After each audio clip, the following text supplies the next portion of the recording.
Hola mis queridos amigos, nuevamente con ustedes, doctor Maximiliano, para hablarles acerca del problema de las drogas que existe en la juventud y en general en la sociedad humana. En este momento las drogas, que son el segundo más grande negocio después de la venta de fármacos en lo que es la industria química, se ha convertido en un serio problema para países enteros como Ecuador, Estados Unidos y en general toda Europa.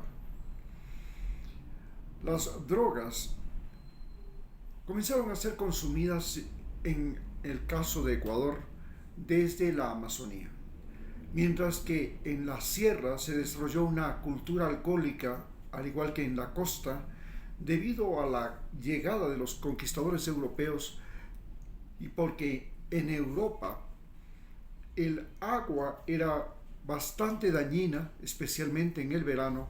Entonces las bebidas alcohólicas pasaron a ser las que se tomaban en la mesa de comer cuando se comía cualquier cosa. Entonces la cerveza y el vino, que tienen 8 y 14% de alcohol y el resto es agua, eran tomadas como agua, como jugo.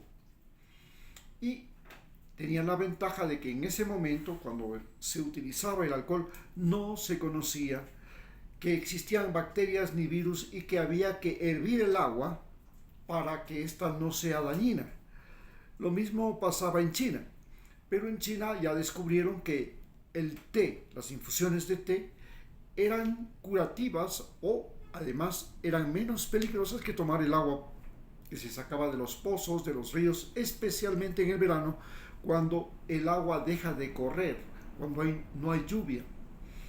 Pero además, el agua en sí de las poblaciones, como Londres, por ejemplo, se sacaba de pozos y estos pozos estaban contaminados porque estaban cerca de las canalizaciones.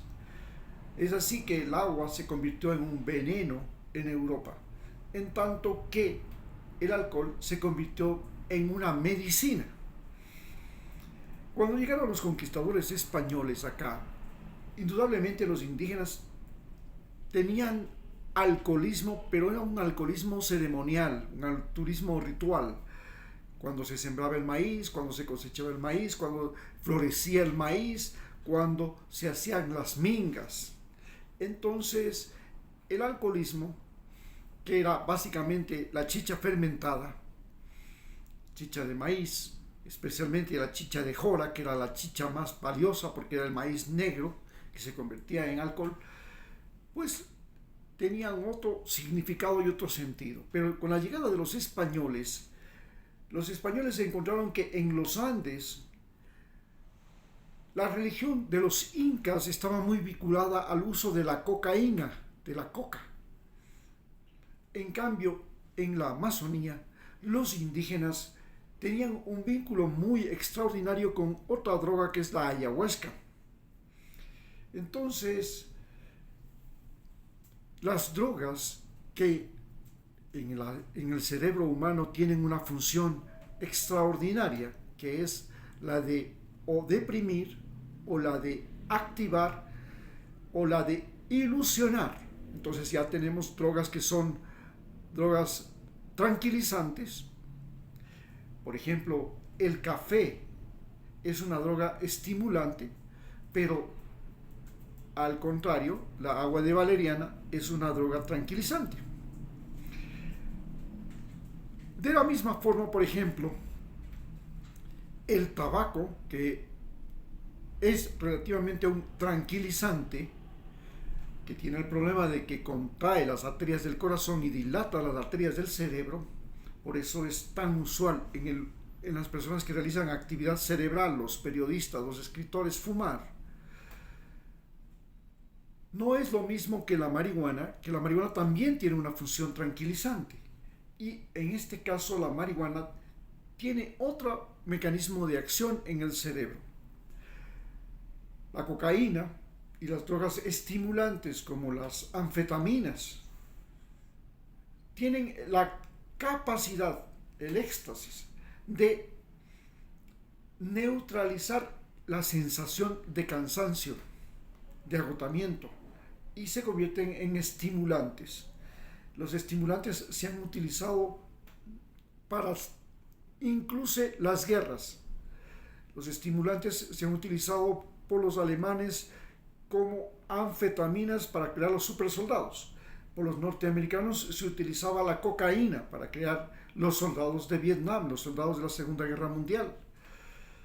Y entonces nos enfrentamos al hecho de que la cocaína y la marihuana han sido drogas que han tenido un uso hasta que en 1974 Estados Unidos decide que esas drogas son perjudiciales y que afectan severamente a la salud mental. Pero antes, el alcohol, que fue la droga más usual del hemisferio occidental por los europeos, se convirtió en un problema social en Estados Unidos a tal punto que después de la Primera Guerra Mundial se declaró una ley seca que duró hasta el año 1933, es decir, desde el 17 al 33. En esos años la gente enloqueció por falta de alcohol, porque los pueblos en Estados Unidos se hacían a partir de la cantina. La cantina era el centro del pueblo. Al lado de la cantina estaba el banco, más allácito estaba la escuela o la iglesia, pero en la cantina, que al mismo tiempo era prostíbulo y al mismo tiempo era el hotel, el salón, era el centro de la convivencia social.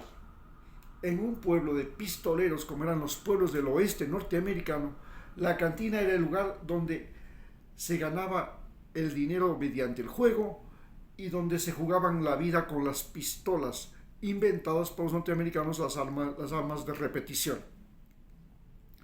Pero, ¿cómo se complica la situación para la juventud que está viviendo en este momento? Cuando se levanta la ley del alcohol y se legaliza el alcohol en todo el mundo prácticamente, entonces comienza la gente a tomar conciencia de lo que es el alcoholismo. Hoy nosotros somos una cultura alcohólica en Ecuador. Los jóvenes beben alcohol desde que están en los últimos años del colegio. Terminan de recibir las clases en la universidad y tienen que ir a tomar alcohol. Si hay que ir a ver el partido de fútbol, hay que ir después a celebrar la derrota o la victoria. El alcoholismo es parte de la cultura. El tabaquismo, que fue el recurso económico de Estados Unidos cuando Inglaterra decidió no comprar más té, y entonces ellos lograron introducir el tabaco en Europa y que llevaron a convertir a las tabacaleras norteamericanas en el gran negocio y en la principal droga de venta de los Estados Unidos hasta el día de hoy. El tabaco americano es el que más muertos causa y muchas personas pueden fumarse una cajetilla al día a pesar de que saben a ciencia cierta que eso les puede matar. Pero la cocaína, el LSD, están básicamente vinculados con la música. La cocaína pues se vinculó con la salsa, con la música tropical. El LSD, las anfetaminas, el éxtasis, se vinculó con el rock. La cocaína también se vinculó con el reggae, con el reggaetón. Y entonces, bailar reggaetón, bailar salsa, bailar reggae, sin cocaína, dejó de ser algo tan grato, entre comillas, como hacerlo con cocaína. Además, la cocaína da la percepción de orgasmo prolongado. Y esta percepción de orgasmo prolongado es la que ha permitido a la cocaína estar muy vinculada al negocio del tráfico sexual, del tráfico de mujeres. Entonces, los que llevan cocaína ahora también son los que llevan mujeres y desarrollan la esclavitud de las mujeres en los países desarrollados e inclusive acá. En cambio, las otras drogas como las anfetaminas, como los opiáceos, fueron la razón de la prostitución en Europa, en tanto que en América Latina la prostitución no estuvo vinculada al consumo de drogas, especialmente a las mujeres a las que se les hacía adictas, sino al consumo de alcohol, básicamente en las mujeres, pero sobre todo a el abandono de las mujeres con hijos que se veían obligadas a prostituirse para poder llevar un bocado de comida a sus hijos, a sus familiares, etc. La pobreza es la razón fundamental de la prostitución en América Latina, en tanto que la drogadicción ha sido la razón fundamental de la prostitución en Europa. Muchas gracias.